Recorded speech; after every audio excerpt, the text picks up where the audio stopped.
Assalamualaikum warahmatullahi wabarakatuh. Perkenalkan, nama saya Mei Dewi Astuti. Di sini saya akan membahas mengenai pernikahan. Sebelum pembukaan, saya akan memberikan sedikit kata-kata atau quotes of the day, yaitu bukan karena kurangnya cinta, tapi kurangnya persahabatan yang membuat pernikahan tidak bahagia. Friends need to say.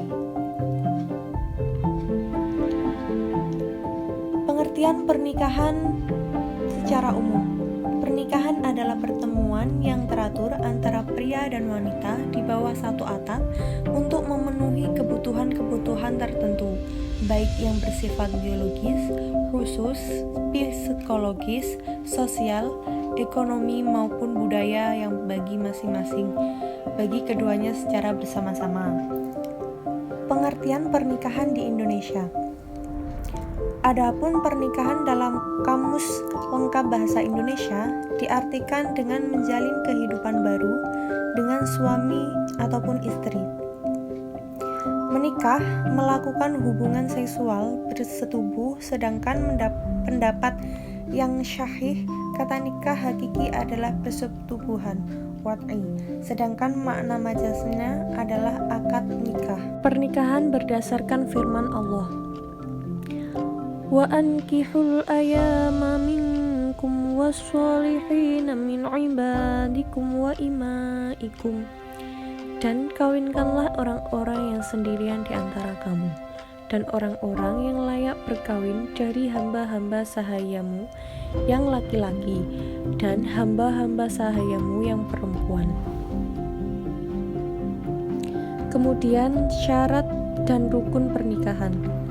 Syarat sahnya pernikahan merupakan ketentuan yang harus dipenuhi agar pernikahan yang dilakukan dinyatakan sah dan diakui secara hukum, sehingga hak dan kewajiban yang berkenaan dengan pernikahan dapat berlaku.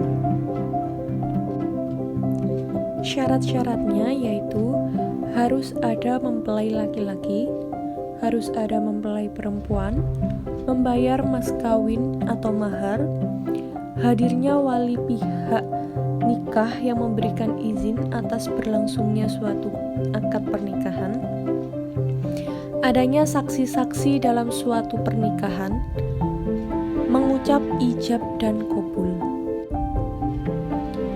Tujuan pernikahan yaitu yang pertama, untuk melanjutkan keturunan. Yang kedua, untuk menjaga diri dari perbuatan-perbuatan maksiat. Yang ketiga, menimbulkan rasa cinta dan kasih sayang. Yang keempat, untuk menghormati sunnah Rasul. Pernikahan merupakan sunnah Rasul. Yang kelima adalah membina rumah tangga yang menerapkan syariat Islam. Ketika seseorang tidak memenuhi kriteria kita, bahkan jauh sekali, maka bukan berarti kita tidak bisa menyukainya. Tanyakanlah ke orang tua kita, nenek kita, pernikahan mereka langgeng, justru karena tetap menyukai seseorang dengan segala kekurangannya. Terelia. Pernikahan yang dilarang. Yang pertama adalah nikah tahlil, yaitu pernikahan yang dilakukan oleh orang ketiga untuk menghalalkan bekas suami yang telah menjatuhkan talak 3 untuk kembali kepada bekas istrinya. Yang kedua yaitu hukum nikah mut'ah. Nikah mut'ah hukumnya haram. Inilah pendapat jumhur fuqaha dari kalangan Hanafiyah, Malikiyah, Syafi'iyah, Hanabilah, dan lain-lain, dengan berbagai dalil-dalil syarat yang kuat. Yang ketiga adalah nikah syigar atau tukaran.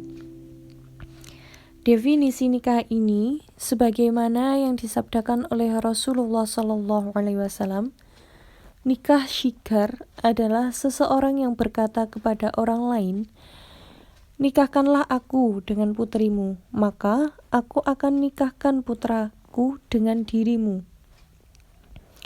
Atau berkata, nikahkanlah aku dengan saudara perempuanmu, maka aku akan nikahkan saudara perempuanku dengan dirimu. Sekian presentasi dari saya, semoga bermanfaat, dan saya akan menambahkan sedikit poin-poin. Pernikahan adalah latihan untuk menjadi sahabat yang antusias dengan penuh semangat. Salah satu sumber kebahagiaan yang terbesar adalah bangun pagi dan melihat wajahmu. Pernikahan bagaikan melihat daun yang jatuh di musim gugur, selalu berubah dan semakin indah setiap hari. Kita jatuh cinta bukan karena menemukan orang yang sempurna, melainkan karena melihat kesempurnaan pada orang yang tidak sempurna. Sekian, wassalamualaikum warahmatullahi wabarakatuh.